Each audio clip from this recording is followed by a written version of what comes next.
Selamat siang teman-teman. Di sini saya Rahandra Ezi Tarigan dan teman saya Niputu Devi Intansari akan mempresentasikan hasil dari Project Based Learning kami yang berjudul Studi Perbandingan Praktek Akuntansi Internasional dan Standar Pelaporan Akuntansi Internasional atau IFRS pada PT Astra International Tbk dan Jardine Cycle & Cherryge Ltd pada tahun 2019 dan 2020.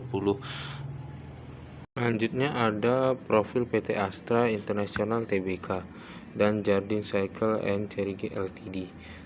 Di sini PT Astra International Tbk didirikan di Jakarta pada tahun 1957. Awalnya nama perusahaan bukan PT Astra International Tbk, melainkan namanya dahulu adalah PT Astra International Inc., di mana pada saat itu perusahaan berfokus kepada usaha perdagangan.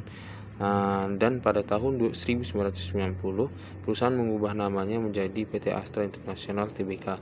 Hal ini dikarenakan perusahaan mendaftarkan diri menjadi perusahaan terbuka dan terdaftar di Bursa Efek Indonesia.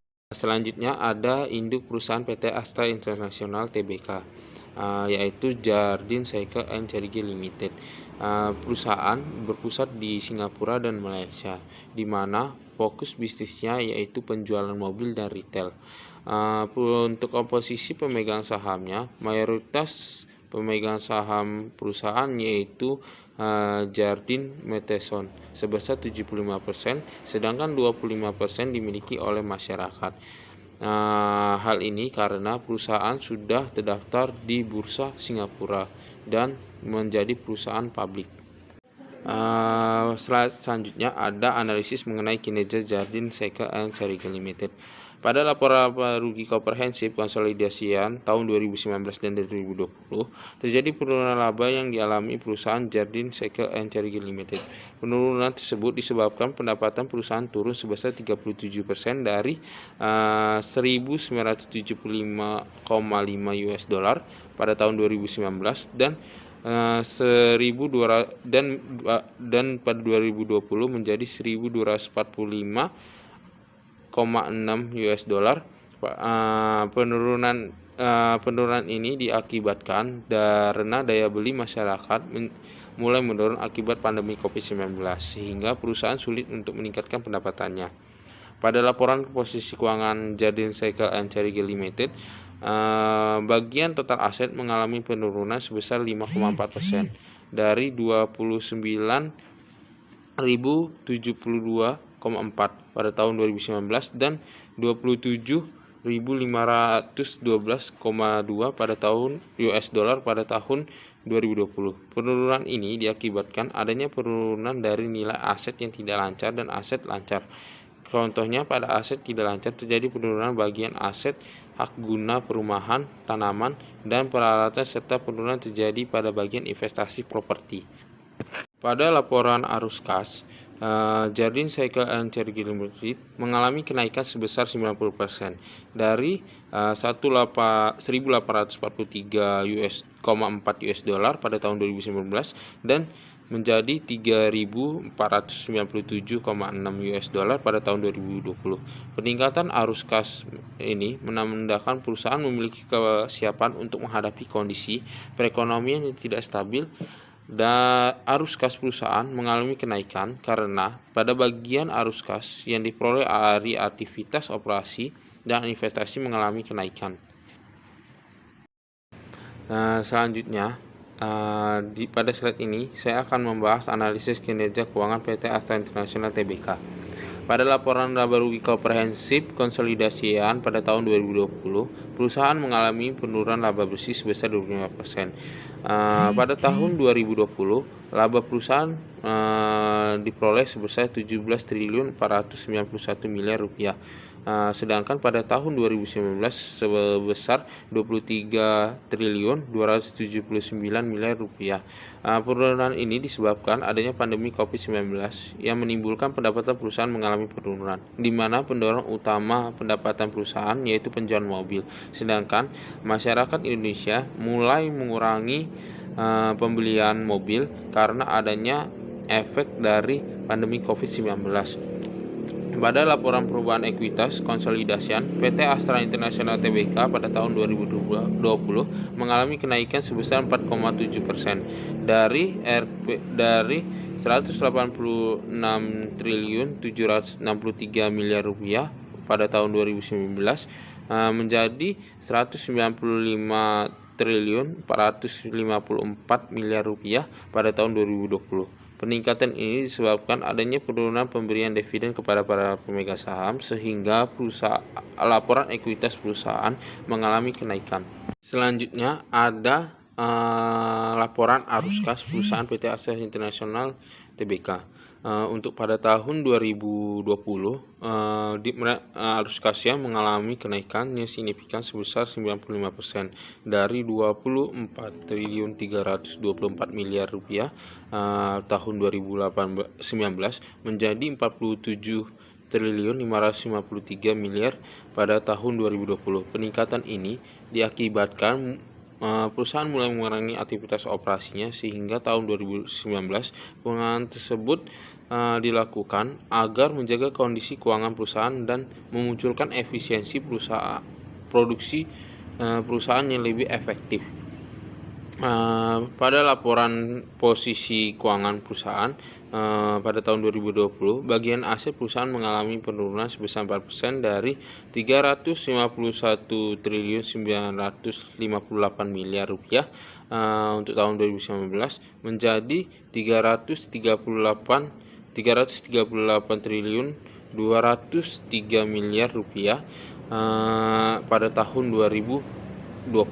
Penurunan ini terjadi pada bagian aset tidak lancar seperti akun investasi pada Ventura Bersama yang menurun dibandingkan tahun 2019, dan penurunan bagian aset tidak lancar juga disebabkan adanya peningkatan akumulasi penyusutan atas aset yang dimiliki perusahaan. Untuk hasil studi komparasi, kami telah membandingkan laporan keuangan dari PT Jardine Cycle dan Astra International. Dalam laporan posisi keuangan, kami menemukan beberapa perbedaan antara laporan keuangan di Singapura dan di Indonesia, yaitu untuk aset yang disusun, itu dimulai dari non-current asset terlebih dahulu, kemudian ke current asset untuk yang di Singapura. Kemudian liabilitas disusun dari non-current liabilitas, kemudian ke current liabilitas dan equity. Untuk di Indonesia, aset disusun mulai dari current asset, kemudian ke non-current asset, lalu liabilitas disusun dari current liabilitas, kemudian non-current liabilitas dan ekuitas. Untuk di Singapura, di current asset mencantumkan bank balance and other liquid funds terpisah antara non-financial service companies dan financial service companies, sedangkan di Indonesia tidak dicantumkan.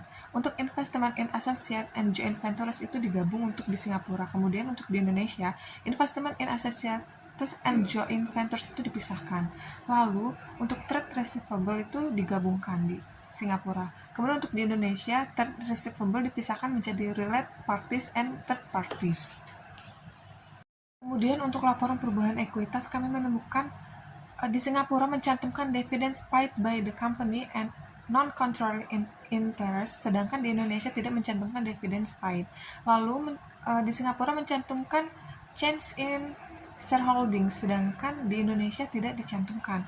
Lalu untuk laporan laba rugi dan penghasilan komprehensif lainnya, di Singapura itu pelaporan dipisah menjadi consolidated profit and loss account dan consolidated statement of comprehensive income.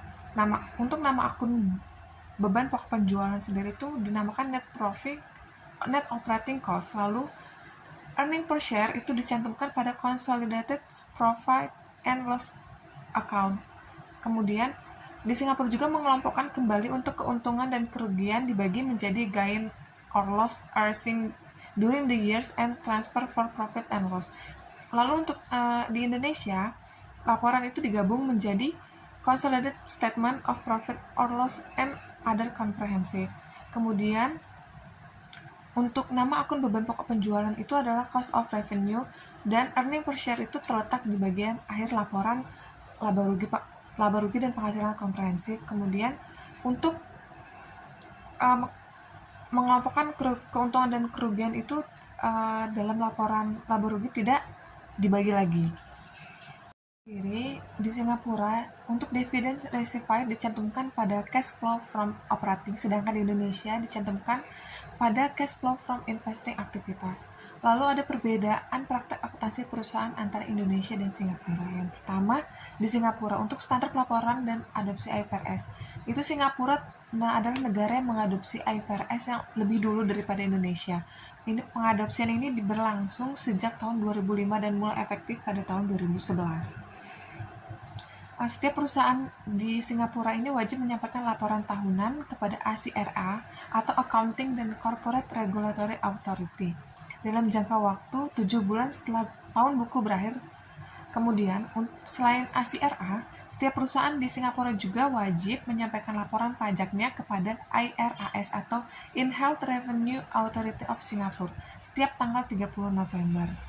Kemudian ada beberapa kriteria perusahaan yang tidak wajib menyampaikan laporan keuangan kepada IRAS, yaitu perusahaan dengan bentuk sole proprietorship, partnership, limited liability partnership, atau limited partnership. Kemudian untuk standar akuntansi di Singapura, laporan keuangannya disusun berdasarkan atas dasar akrual. SFRS di Singapura ini diatur dalam Singapore Companies Act. SFRS ini dikeluarkan oleh Dewan Standar Akuntansi atau ASC yang dibentuk oleh Departemen Keuangan. Kemudian di Indonesia untuk standar pelaporan dan adopsi IFRS di Indonesia itu mulai mewajibkan seluruh perusahaan yang tercatat di Bursa Efek Indonesia menggunakan IFRS dalam menyusun pelaporan keuangannya sejak tahun 2012. Dalam melakukan konvergensi IFRS terdapat dua macam strategi adopsi, yang itu Big Bang strategi dan gradual strategi. Untuk Big Bang strategi ini mengadopsi penuh IFRS sekaligus tanpa melalui tahap-tahapan tertentu. Strategi ini biasanya digunakan oleh negara-negara maju. Kemudian untuk gradual strategi, adopsi IFRS dilakukan secara bertahap. Strategi ini digunakan oleh negara-negara berkembang seperti Indonesia.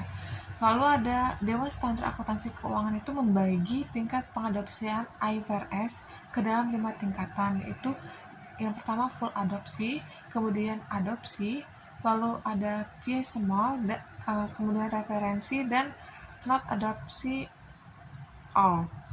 Kemudian untuk standar akuntansi di Indonesia sendiri ada 4 jenis SAK yang terkadang disebut dengan 4 pilar utama.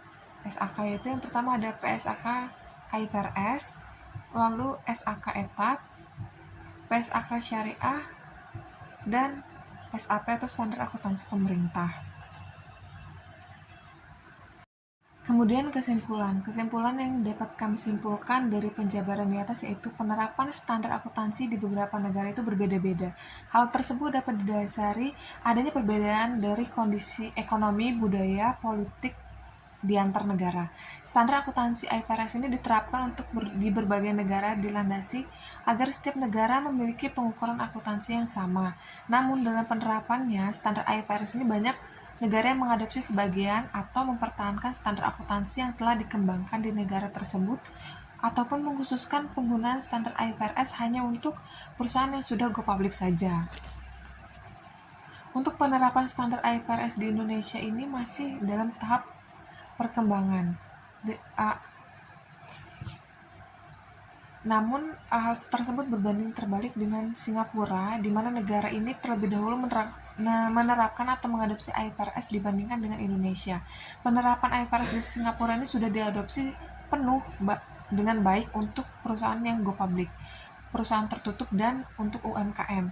Dengan adanya penerapan standar IFRS di Singapura, memudahkan untuk para investor masuk ke negara tersebut. Hal ini dikarenakan laporan keuangan perusahaan yang berstandar IFRS akan memberikan manfaat berupa kesesuaian pelaporan keuangan di negara tersebut. Percepatan penggunaan IFRS di negara Singapura itu menjadi salah satu alasan negara tersebut memiliki perekonomian yang lebih maju dibandingkan dengan negara-negara baru yang mulai menerapkan IFRS, di mana arus modal asing itu menjadi salah satu faktor penting untuk mengembangkan perekonomian di sebuah negara. Kemudian untuk manfaat yang diperoleh dari Project Based Learning ini, yaitu Pembaca akan memperoleh pengetahuan mengenai penerapan standar akuntansi yang telah diterapkan di negara Indonesia dan Singapura. Pengetahuan tersebut akan memberikan gambaran untuk pembaca agar lebih mengetahui secara detail mengenai standar akuntansi keuangan di Indonesia yang sesuai dengan standar IFRS ataupun standar akuntansi di Singapura. Kemudian dapat memberikan pandangan mengenai perubahan standar akuntansi suatu negara tertentu sesuai dengan standar IFRS yang akan memberikan dampak positif untuk perekonomian di negara tersebut. Dapat menjadi salah satu rujukan atau masukan mengenai penggunaan standar IFRS dapat membuka kerjasama yang lebih baik antar negara karena adanya penggunaan standar pelaporan akuntansi yang sama, dan dengan adanya project based learning ini dapat diharapkan memberikan masukan bagi para pemangku kepentingan untuk dapat menerapkan standar akuntansi bahwa penerapan IFRS sangat penting untuk dilaksanakan dengan kondisi di negara tersebut. Sekian pemaparan kami mengenai perbandingan praktek akuntansi internasional dan standar pelaporan akuntansi internasional di dua negara, yaitu Indonesia dan Singapura, antara perusahaan Jardine Cycle dan Astra International. Semoga dapat bermanfaat dan kami akhiri. Terima kasih.